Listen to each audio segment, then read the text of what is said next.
everyone, welcome back to my channel. Today I'm going to be unboxing and letting you know my first impressions of this Holbein Artists Gouache. Just to be clear, this isn't a sponsored video. I bought these with my own money and I stuffed them in a drawer and they sat there for about a year. I don't know how that happened, but it did, and I was in the mood to try out some opaque mediums recently. So I pulled these out and I decided I would try these before going to the art store and indulging in buying a bunch of other stuff. So yeah, I don't know why I left them in the drawer for so long, but I wanted to definitely try them out and hopefully they're good. I've seen a lot of things online about gouache, a lot of different reviews from different people for different types of gouache, and I wasn't sure if I would like gouache. I feel like it's the natural progression of trying mediums when you're used to watercolors, because it's like watercolor but slightly not.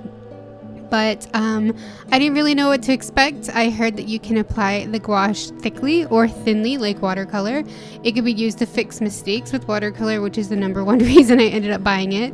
And I did a lot of research before I bought these over a year ago to see what brand to buy, and I ended up on Holbein Artists Gouache because it was a good price and it was an actual artist quality. There's quite a few other ones that were quite popular at the time that are not actually artist quality, so I definitely wanted to go for something of artist quality. That's usually what I tend to lean towards for all of the art supplies I buy. I try to get the artist quality versions.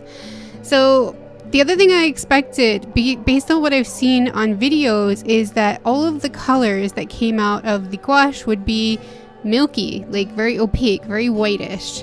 And I was really surprised when I got to the swatching of the blues to see that that's not really the case. They weren't really milky at all. They're opaque when you apply them thickly, but they're just beautiful and vibrant and kind of more transparent than I expected. But I was actually super excited about that, like super excited.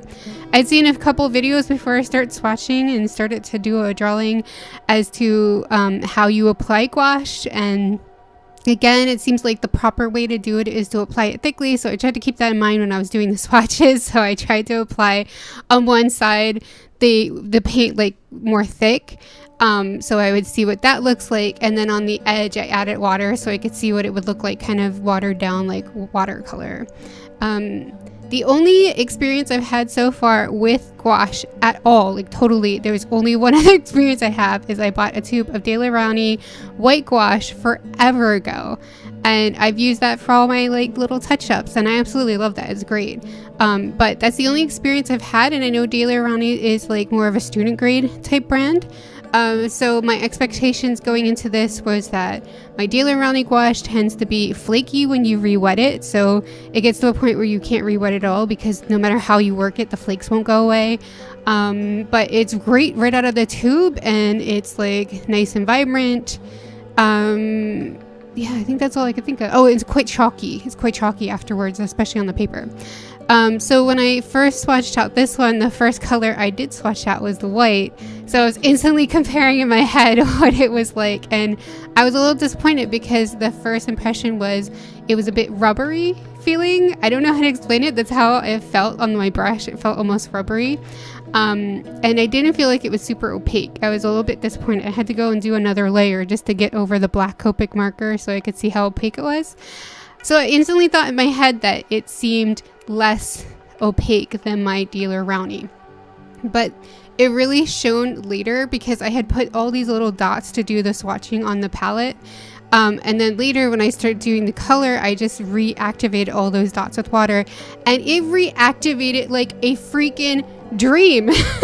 So I was instantly on board. I was like, forget that other one. This one is great. Of course, the other one's way cheaper and way more easily available than this because I had to buy these online, and I don't know if they sell them individually anywhere. And I know that when they sell them in the US, they're really expensive. So, and they don't seem to sell them here individually, at least. So yeah, but still, like, it just re-wet so nicely. There was no flakes. It was just like watercolor. It just came up real easy, and even better than certain watercolors I've had before because all of the colors just reactivated like instantly, and it was beautiful. I loved it. I was very happy about that aspect. So when it came time for the actual drawing, at the time I was drawing a lot of mermaids because I'm still working on that mermaid book. I still keep going back to mermaids just so I can keep collecting as many as possible to make a little zine or whatever you call it for them. And I wanted to draw an octomaid again. Actually, at first I was just sketching anyhow, and then I just got this feeling I wanted to draw an octomaid because I've seriously been in love with them. I love drawing octomaids now because when I first drew one back in Last Mermaid, and someone told me the term, and then I looked it up and I realized that I had seen these before. I just never really like paid attention to it. And of course, Ursula is like an octomaid from The Little Mermaid as well. But they're so fun to draw because like when you draw a mermaid, the best thing about drawing a mermaid is that the tail is so flowy and it has more curves, so you get to do lots of curves and flow in the drawing. It's just so much fun. And then when it comes to an octomaid, there's 8 tails, so you can do anything with them. It's so nice. So I had fun with this one and just drew lots of like curly little tails for her, and I tried to give her like an interesting hairdo as well. I was really unsure about what colors to use, and I was really nervous going into the actual coloring process. So originally I was like planning in my head to try to do what I'd seen in videos of how to apply the gouache thickly, but then when I started to actually do the drawing, my normal instincts kicked in, and I just kind of used it like watercolor. So I felt a little bit like a fail on that aspect. But I enjoyed myself so much because this blue is so beautiful. Look at that blue. It is so pretty. I'm not even sure which one it is. Let me grab the box. Sorry. Let me grab the box. I think it's the ultramarine, but it might be the Prussian blue. No, I think it's the Prussian blue. Oh, Prussian blue is one of my favorite colors. So yeah, I enjoyed using that color so much. So I used it for her tail because it's like the biggest part of the drawing, and it would be a lot of fun to just like play around with it. And yeah, I did try to go back in and add lots and lots of layers and go a little bit thicker with the color throughout the drawing, just to apply it where like the gouache should be applied more thickly. But I enjoyed using it just as watercolor, and I kind of enjoyed it more than my regular watercolors. If that's, I don't know, I feel like gouache is like maybe a really nice medium for me, and I'm definitely going to be playing around with it more in the future for sure.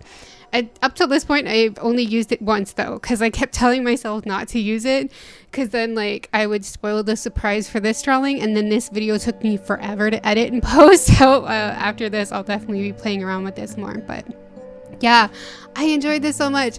Towards the end of the drawing, I also tried to apply, I already said that, I mean, I'm going to repeat myself, sorry, but I tried to apply it more thickly just to like bring in more gouache aspects, but especially when it came to her hair, because when I colored her hair, I made a huge mistake. There was some inking mistakes with my dip pen, and I wasn't loving how the hair strands that came out. They're not perfect enough for me, so I was like, let's just layer a dark color over top and get rid of that. But as soon as I put the black down on her hair, I instantly regretted it, So later I really pushed the gouache to the limit, and I added layer after layer of like purples to bring in more like difference of color, and add in like highlights afterwards. So I really kind of pushed it a little bit more there. But I think in the future, I definitely love to play around with these more and see what it can do as like an opaque medium as well. But oh my gosh, and they mix so well. I used a mixture for the background and also for her hair later, and it was so fun to mix these colors. And again, they wet like a dream, like they're already dried on the palette, but I re-wet the colors. Like they were so good. So I don't have experience with other types of gouache to know, except for the De La Rani, if this one is particularly good, but I love it. I think it's great, and the price point was pretty decent. I think it was like $40 US or something like that with shipping. And my one I got from I got the 18 set from Amazon, I think it was, and I think it shipped from Japan to me in Singapore. So I think that was a pretty good deal. I was pretty happy with that. But of course, shop around and make sure you get the best price if you want to try these. But I would highly suggest it. The interesting thing to me was I've seen a lot of artists do reviews for gouache in general, and they always seem to complain that they don't like it because the bottom layer gets like re-wet when you put another layer on top, and it's really hard to build up layers. But I didn't find that to be a problem. I didn't seem to have that problem. I can't remember having, I mean, I just could have gotten lucky. but I don't remember having that as a problem really. So I was really happy about that. And the paper I'm using is the Strathmore 500 series cotton watercolor paper. It's actually the first time I think I'd used it before, so I'm not sure if it was the paper that helped out with the layers or if it was just luck at the time. But it's definitely something that I'll keep an eye out for the future to see if it's a problem, but so far I haven't had a problem with it. But yeah, I really enjoyed this set. I really enjoyed playing around with it. The palette is something I'd gotten new too. I was really disappointed with this palette though, because I bought it off Taobao and it was listed as a ceramic palette. And when I got it in the mail, I instantly knew it's just heavy plastic. It stained instantly and it was just, oh, such a ripoff. Darn it. Sometimes if you click on the wrong listing, it's lies. It's all lies. So you have to be careful out there. But yeah, back to the gelling. I really enjoyed this. I like how the gelling came out. And so after I finished the gouache section, I came in with some black color pencil and a black pen just to kind of like smooth the edges up a bit and, you know, fix the hair a little bit in areas that I didn't really want to go back in with gouache. And then I got a little bit lazy. I do feel like this was a little lazy, and I added more like sparkles to her body and her like sleeves and stuff with some color pencil and white gel pen, just to bring in a little bit more bright spots on top of the different variation of lightness. And oh my gosh, I had so much fun when I used the gouache to make the little white dots as well, because like they are just perfect. You just add a little bit more paint to get a stronger light and a little bit less paint to get like a weaker dot. It's so pretty. But yeah, I was a little lazy when I came back in with the white gel pen, just because I knew I could have just broke out the gouache and added more dots, but I was just like, nah, that's too much hassle. So I just added the white gel pen. But yeah, I really hope you guys like this one. I really enjoyed the whole process of this, and I really enjoy these watercolors. Oh my gosh, I really enjoy this gouache. I'll definitely be using it some more in the future, and if you're looking to try gouache, I would highly recommend this set. Like Holbein Artists Gouache in general, I'd highly recommend it. So yeah, I think that's all for now. Thank you guys so much for watching. I really hope you enjoyed this video. If you did, please do give it a thumbs up and leave me a comment down below. And if you haven't already, please do subscribe to my channel. And a big thank you and shout out to my Berry Army on Patreon for supporting me and making these videos happen. Definitely check out Patreon. I have things like line art for my patrons to color, as well as full-length videos of the swatching of this gouache. So if you want to see the colors close up and see it in like full time, then definitely check it out. And yeah, thank you guys so much for watching, and I will see you next time.